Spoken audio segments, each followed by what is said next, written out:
Félix, c'est un fonceur, c'est quelqu'un qui n'a pas peur de défendre ses idées. C'est quelque chose qui serait à travailler dans mon cas.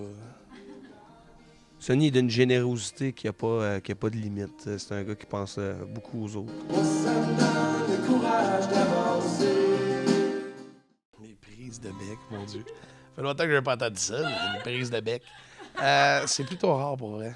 Ouais, je te dis, on a appris à travailler ensemble avec le temps, parce qu'au début, il y en avait beaucoup, de moins en moins, puis aujourd'hui, c'est pratiquement le coefficient de prise de bec est pratiquement nul, je te dirais.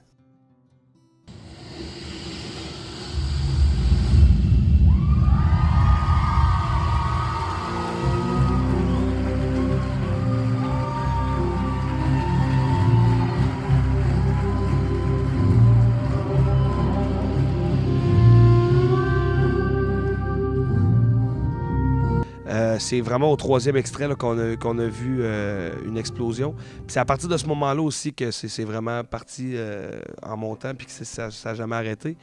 Mais oui, c'est toujours surprenant parce qu'on était certain On a toujours eu confiance au projet, on a toujours eu confiance que ça allait marcher au final.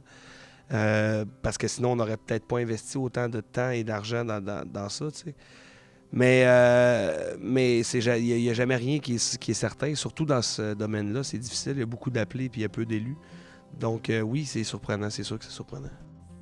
C'est vraiment c'est spécial de voir les lèvres bouger en même temps que toi quand tu chantes une chanson, soit que tu as écrite ou qui est inédite, là, qui fait partie de ton répertoire.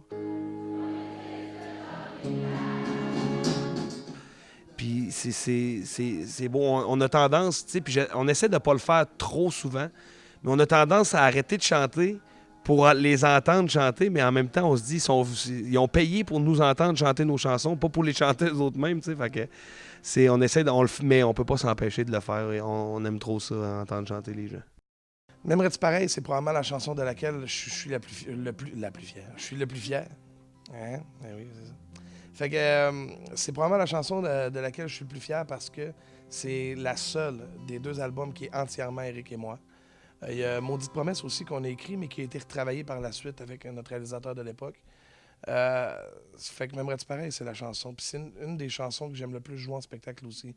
Parce que c'est très doux, puis on sent que les gens sont attentifs. Puis c'est une des chansons dont on se fait le plus parler. En fait, c'est la chanson dont on se fait le plus parler de tout notre répertoire. Je trouve ça intéressant, moi, parce que les gens qui écrivent pour nous, c'est des gens qui comprennent bien notre univers, qui le comprenaient bien au premier album et qui ont appris à encore mieux le comprendre au deuxième album parce que c'est pratiquement toutes les mêmes personnes qui ont écrit pour le second album. Ce qui fait que ça donne toujours le même style, mais toutes des couleurs différentes. Tu sais, plutôt que d'être rouge ou bleu, mettons, mais ça va être mauve comme. Tu sais, fait que c'est comme, ça nous rejoint, mais ça donne une petite teinte différente. Fait que je trouve ça intéressant, ça. Mais écrire plus, oui, c'est dans nos projets. En fait, Braque nous a appelés, il nous a demandé « Ça vous tente de participer à mon projet? » Là, il nous a expliqué tout ça. Puis on a dit oui. Nous autres, on est toujours prêts à donner un coup de main à un ami. Fait qu'on est débarqué dans le studio, c'est au studio de Louis-Jean Cormier à Montréal. On est débarqué là, il a mis la chanson qu'on n'avait jamais entendue de notre vie. On a fait semblant de jouer de la guitare dessus. Puis pendant que quelqu'un tournait des images, ça a pris 15 minutes, c'était canné, puis c'était fait. Ah ouais, c'était pas très long. On va utiliser l'idiome qu'on utilise ici, mettons la musique de droite et la musique de gauche, si on veut, tu sais. Puis Philippe est beaucoup plus à gauche, nous on est beaucoup plus à droite. Puis lui, il voulait pas que les gens puissent avoir un référent du genre, c'est du Philippe Braque, c'est de la musique de gauche, j'aime absolument ça, ou c'est du Deux Frères, de la musique de droite, j'aime absolument ça. Il voulait comme mélanger les deux, puis que les gens se posent la question véritablement, est-ce que j'aime ça ou non? Parce que Philippe Braque, c'est un de nos amis, puis on l'a pas pris comme une insulte du tout. C'est un gars qu'on connaît depuis bien avant qu'il fasse carrière. Fait que c'est vraiment un ami, il n'y a pas de stress là.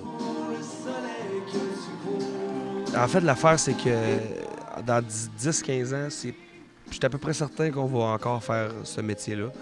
Mais on ne sait pas où le marché va être rendu, on ne sait pas comment l'industrie va avoir évolué, parce qu'on est dans une période charnière, présomptueuse et prise de bec. Non, pour vrai, on est dans une période de changement, puis il faut toujours s'adapter. Puis je pense qu'un artiste qui sait s'adapter va réussir à traverser les années. Fait qu'il reste juste à savoir à quel point on va être capable de s'adapter.